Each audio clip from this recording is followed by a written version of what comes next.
Jika kita amati di sisi perusahaan, di perusahaan itu siapa yang menentukan? Yang menentukan maju tidaknya suatu perusahaan, mau arah kemana adalah pemilik. Pemilik itu bisa perorangan, bisa juga pemerintah daerah, bisa juga kumpulan. Nah, kalau ini berubah menjadi PT. Nanti kalau pemerintah daerah berubah menjadi perusahaan daerah. Kalau pemerintah pusat berubah menjadi badan usaha milik negara. Pemilik ini nggak bisa juga masuk ke perusahaan tersebut karena ada RUPS, rapat mekanismenya melalui RUPS, rapat umum pemegang saham. Di dalam rapat umum pemegang saham itu ditentukan mau kemana sasaran, tujuan sasaran, dan bagaimana mencapai tujuan sasaran tersebut. Nah, nanti RUPS ini akan mengamanatkan Dewan Komisaris. Dewan Komisaris melakukan apa? Nah, di situ akan ada Dewan Direksi. Dewan Direksi kemudian turun, baru ada manajer, ada staf. Kalau kita amati, mulai dari direksi ke atas, hubungannya itu keilmuannya adalah good corporate governance ya. Sedangkan dari direksi ke bawah, keilmuannya adalah sistem pengendalian manajemen atau sistem pengendalian intern. Ini adalah di sisi perusahaan. Kalau di sisi pemerintah daerah yang menentukan adalah rakyat atau masyarakat. Rakyat masyarakat itu akan menentukan kemana di situ melalui wakilnya, yaitu DPRD. Kemudian akan ada masuk lagi ke dalam kepala daerah. Lalu ada sekretaris daerah, ada asisten-asisten, ada kepala-kepala dinas. Nah, dari kepala daerah ke atas itu namanya adalah good governance government. Dari kepala daerah ke bawah itu hanya dilaksanakan sistemnya melalui sistem pengendalian manajemen atau sistem pengendalian intern. Nah, kemudian kalau kita amati nanti antara good governance dengan good corporate governance dan good governance, disitulah nanti akan masuk dalam good governance pengelolaan pemerintahan. Nah, good governance pengelolaan pemerintahan itu ada tujuannya, ada 3 pilarnya, yaitu masyarakat, pemerintah, dan swasta. Pemerintah dan swasta dibentuk dalam rangka melayani masyarakat. Jadi nanti tujuan dari penyelenggaraan pemerintahan adalah pelayanan kepada masyarakat. Pemerintahan itu ada banyak, ada puluhan ribu. Tapi kalau dibagi ada 3, yaitu pemerintah pusat, pemerintah daerah, yaitu provinsi, kabupaten, kota, jumlahnya 624, sekarang naik lagi. Kemudian ada pemerintahan desa, jumlahnya 74.500, ini terdiri dari pemerintahan desa. Masing-masing pemerintahan tadi otonom, mandiri, sendiri-sendiri. Dia masing-masing mandiri sendiri-sendiri, nggak bisa digabung-gabung itu.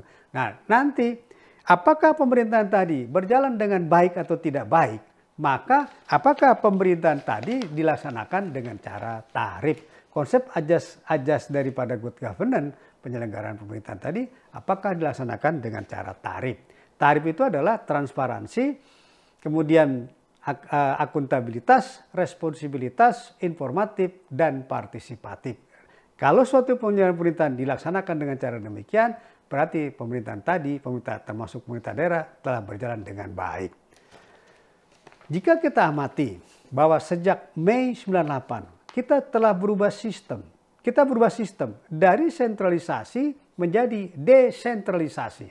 Sentralisasi itu adalah pemusatan kekuasaan pada satu titik pada pemerintah pusat. Semuanya pusat yang menentukan. Ini namanya sentralisasi, nanti sentralistik. Sejak Mei 98 berubah menjadi desentralisasi. Desentralisasi adalah pemencaran kekuasaan. Kekuasaannya dipencarkan, urusannya dipencarkan. Dari urusan wajib, urusan pilihan. Dari pemerintah pusat masuk kepada pemerintah daerah. Sehingga masuk kepada pemerintah desa. Sehingga muncullah otonomi daerah atau otonomi desa. Nanti dengan munculnya otonomi tadi, masing-masing pemerintahan tadi otonom. Pemerintahan daerah otonom, pemerintahan desa otonom, semuanya otonom. Silakan rencanakan sendiri, anggarkan sendiri, laksanakan sendiri, tata usaha sendiri, catat bukukan sendiri, laporkan sendiri, tanggung jawab sendiri, periksa sendiri. Ini adalah konsep dari otonomi daerah.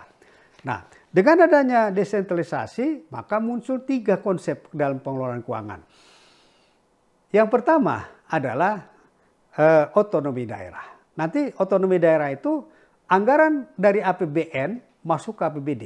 Dari APBN keluar masuk ke APBD. APBD itu ada 2 nanti, ada penerimaan, ada pengeluaran. Penerimaan nanti ada 3 yang besarnya, yaitu PAD, pendapatan asli daerah, terdiri dari pajak daerah, retribusi daerah, nah yang kemudian penerimaan daerah lainnya. Yang berikutnya yang kedua adalah penerimaan dana transfer atau penerimaan dana perimbangan. Penerimaan dana transfer atau penerimaan dana perimbangan di sini terdiri dari DAU, dana alokasi umum. Yang kedua, dana alokasi khusus. Yang ketiga, dana bagi hasil. Dan ketiga, dan baru keempat adalah pinjaman hutang luar negeri. Nah, baru yang lain-lain. Yang besar tadi 4 tadi. Yang berikutnya adalah dana peruntukan khusus. Dana peruntukan khusus itu adanya di mana? Di Otsus. Otsus mana? Otsus Papua. Di Otsus. Kemudian daerah istimewa. Ini Otsus itu adanya di mana? Di Aceh dan di Papua.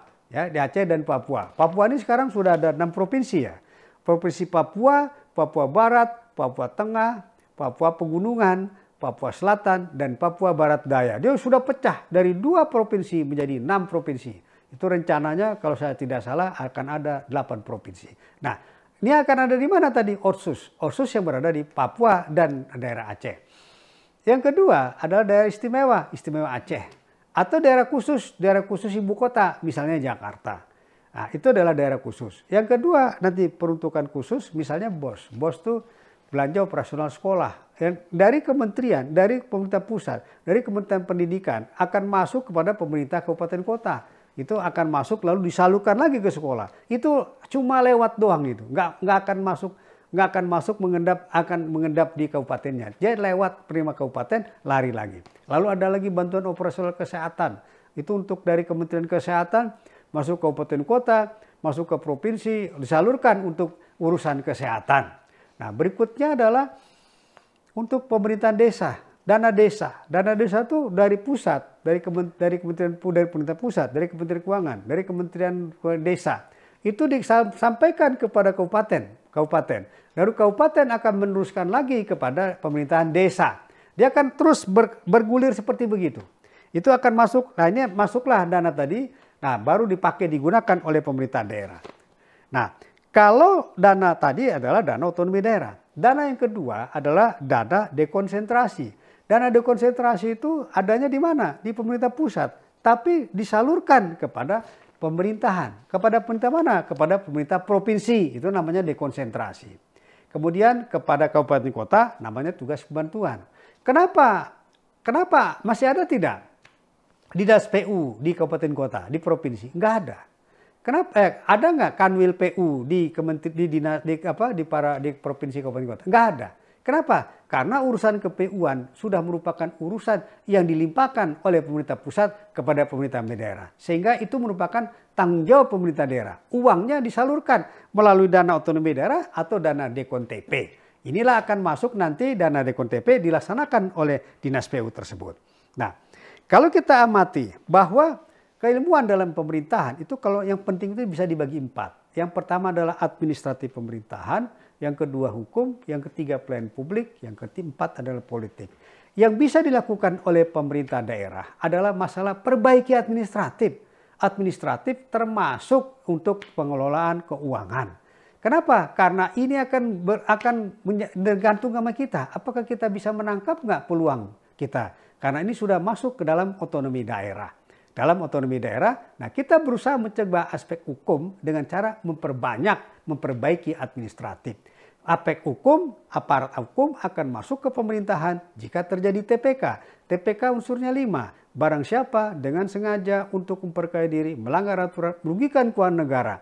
Nah, berapa kerugian negara? Ini akan muncul jika terjadi perbuatan melanggar administratif. Karena itu, perbaikilah administratif pemerintahan. Nah, berikutnya lagi. Bahwa pemerintah, apa sih tugas pokok pemerintah daerah? Tugas pokoknya cuma satu, melayani masyarakat.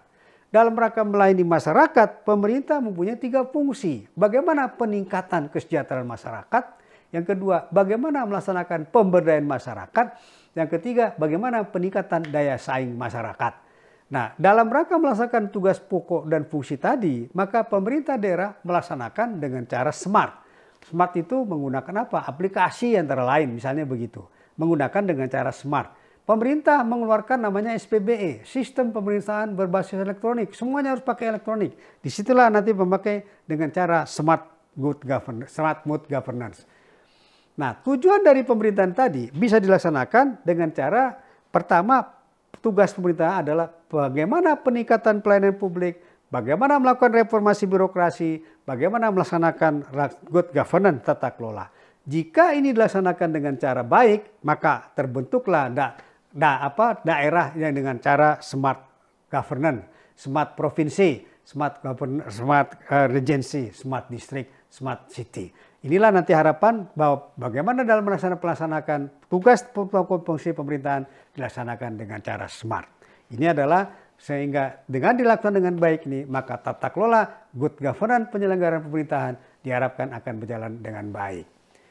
Pemirsa yang terhormat, saya kira demikian diskusi kita kali ini. Semoga yang kita diskusikan menjadi bermanfaat bagi kita semua, dapat menambah nilai ibadah bagi kita semua. Terima kasih atas perhatian pemirsa sekalian. Kami akhiri. Assalamualaikum warahmatullahi wabarakatuh.